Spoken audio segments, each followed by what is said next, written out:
അസ്സലാമു അലൈക്കും വറഹ്മത്തുള്ളാഹി. ഞാനിപ്പോൾ ഉള്ളത് നാഗൂരാണ്. നാഗൂര് നമ്മളെ സൗത്ത് ഇന്ത്യയിലെ അറിയപ്പെടുന്നൊരു ദർഗ ഖബർ പൂജ നടക്കുന്ന ഒരു സ്ഥലമാണ്.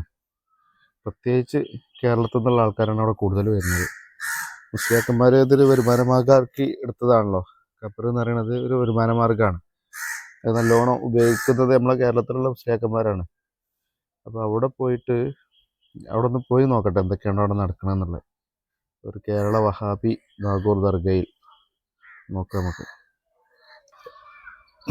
ഇതാണ് ഇപ്പം ദർഗാൻ്റെ ഈ പരിസരത്തുള്ള ഒരു കാഴ്ചയാണിത്. ഇതവിടെ ഒരു കുളമാണ്. ഈ കുളത്തിൽ ആരൊക്കെ കുളിക്കുന്നുണ്ട്. പിന്നെ ഇതില് ഇവിടെ ഒരു എഴുത്ത് എഴുതിയാണ്. എന്തായാലും എഴുതാറിയാ ഖാദിർ മുറാദു ഹാസിൽ. ഇതാണ് ഇവിടെ എഴുതിയത്.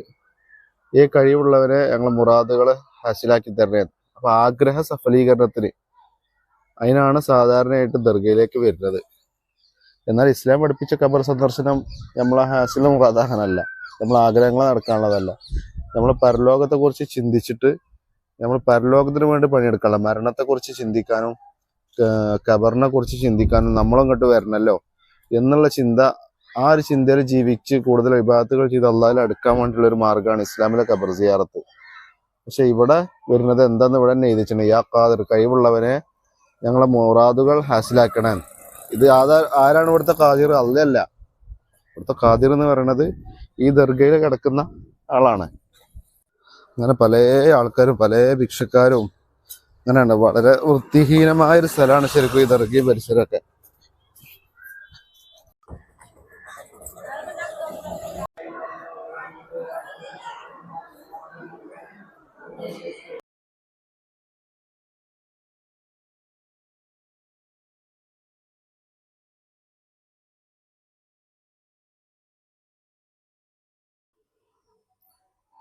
ഇവിടെ ശരിക്കും ഇസ്ലാമികമായിട്ടുള്ള ഒരു അടയാളങ്ങളും ഈ ദർഗയിലില്ല.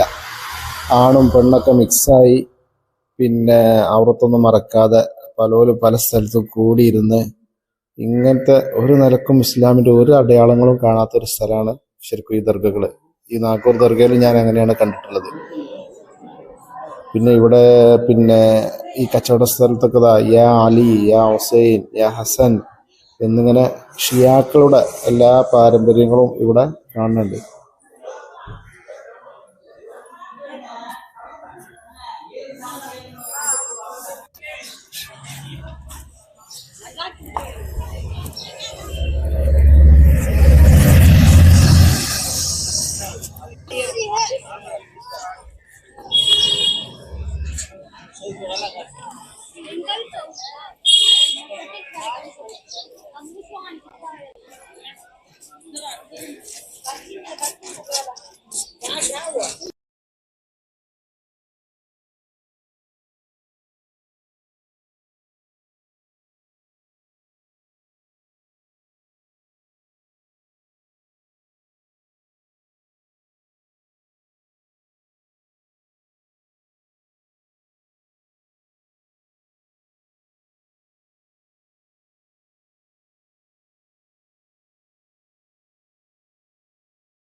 നാഗൂർ ഈ ദർഗയിൽ അവിടെ 4 ദർഗ ടോട്ടൽ ഉണ്ട്.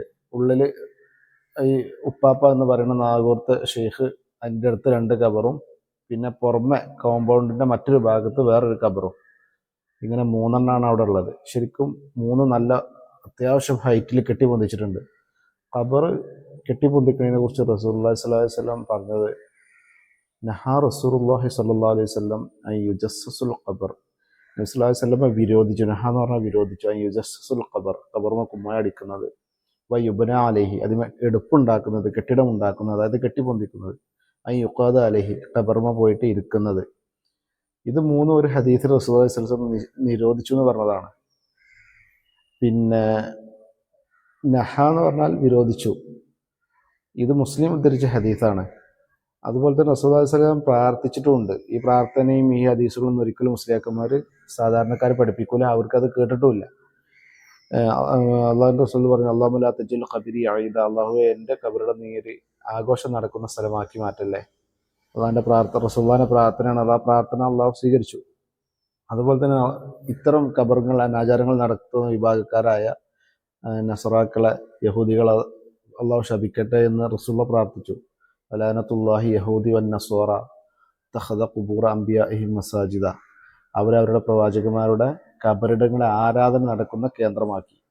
അതേ സംഗതികളാണ് മുസ്ലിങ്ങൾ എന്ന് പറഞ്ഞ് നടക്കുന്ന ആളുകൾ. അവർ കബർ കെട്ടിപ്പൊന്തിച്ച് അവർ മഹാന്മാരാണെന്ന് അവരാദ്യം വിശേഷിപ്പിക്കും, എന്നിട്ട് കബർ കെട്ടിപ്പൊന്തിക്കും, എന്നിട്ട് അവിടെ നടക്കുന്ന പല സംഗതികളും, തവാഫ്, സായി, അതുപോലെ തന്നെ അവരോട് പ്രാർത്ഥിക്കുക, അവരോട് സഹായം ചോദിക്കുക, അവരോട് ഇവിടെ തന്നെ പറഞ്ഞത് എന്താണ്, യാ ഖാദിർ, കഴിവുള്ളവനെ. ആരാ കഴിവുള്ളവൻ? അള്ളാഹുവിൻ്റെ സിഫത്താണ് ഖദീർ, ഖാദിർ, മുഖ്തദിറൊക്കെ. ഇത് ഈ ഷെയ്ഖിന് വക വെച്ച് കൊടുക്കുകയാണ്. എന്നിട്ട് പിന്നെ മുറാദുകൾ ഹാസിലാക്കി തരണേ. എത്ര വലിയ ശിർക്കാണ് അവിടെ നടക്കുന്നത്. അള്ളാഹു ഈ ഉമ്മത്തിനെ കാത്തുരക്ഷിക്കട്ടെ ഇത്തരം കേന്ദ്രങ്ങളിൽ നിന്നും ഇത് നടത്തുന്ന ആളുകളിൽ നിന്നും.